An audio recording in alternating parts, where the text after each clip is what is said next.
Hello बच्चों, let's read the question. The question says two bodies of masses 20 kg and 15 kg are dropped from the top of a building at any instant during the fall.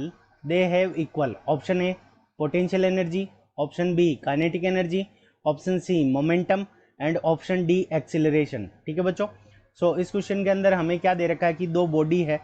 So suppose करो ये body है हमारी और इसका जो मास हमें कितना given है 20 kg. और एक सेकंड बॉडी है हमारी, ये हो गई हमारी सेकंड बॉडी, इसका मास हमारा कितना है 15 kg. अब ये क्या करती है, दोनों को h हाइट से हमने क्या किया, ड्रॉप किया. सो यहाँ से h हाइट, ये हमारा क्या हो जाएगा, ग्राउंड हो जाएगा. सो ये हमारा ग्राउंड है. अब इस ग्राउंड से h हाइट से दोनों बॉडीज़ को क्या किया जाता है, फॉल किया जाता है. तो इस कंडीशन में इसका, अगर यहाँ पे ये मान लो किसी भी टाइम टी के अंदर ये 20 kg वाली बॉडी यहाँ पे पहुँची और 15 kg वाली बॉडी यहाँ पे पहुँची, तो दोनों का इक्वल, कौन सी चीज़ दोनों में इक्वल होगी. सो इस क्वेश्चन के अंदर हमें यही बताना है. सो इस क्वेश्चन को करने के लिए हम क्या करेंगे, की कॉन्सेप्ट अप्लाई करेंगे. सो की कॉन्सेप्ट. अब की कॉन्सेप्ट के अंदर सबसे पहले काइनेटिक एनर्जी का फॉर्मूला देखते हैं. तो काइनेटिक एनर्जी का फॉर्मूला क्या है, half m v square, half m v square. फिर पोटेंशियल एनर्जी का फॉर्मूला देखते हैं. तो U इज इक्वल्स टू क्या है हमारा, m multiplied by g multiplied by h. और फिर लास्ट में अगर हम मोमेंटम का फॉर्मूला देखते हैं तो P इज इक्वल्स टू क्या होगा, m मल्टीप्लाइड बाई v. ठीक है. तो अब देखो क्या होगा कि काइनेटिक एनर्जी ये क्या करती है, depends on mass, depends on मास. ठीक है बच्चों.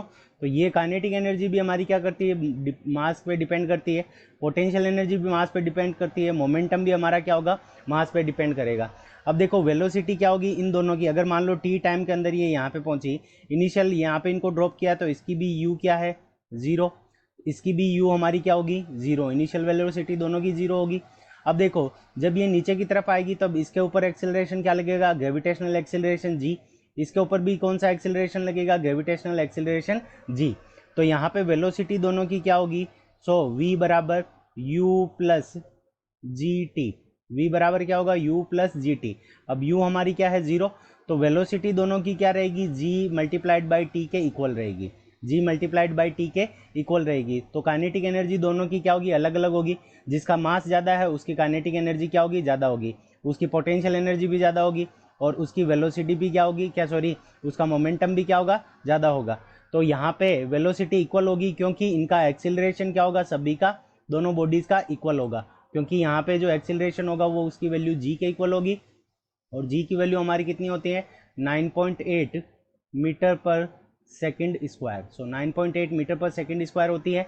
सो एक्सिलरेशन दोनों में इक्वल होगा. So option D acceleration is the correct answer of this question. I hope you understood it well. Best of luck. Thank you.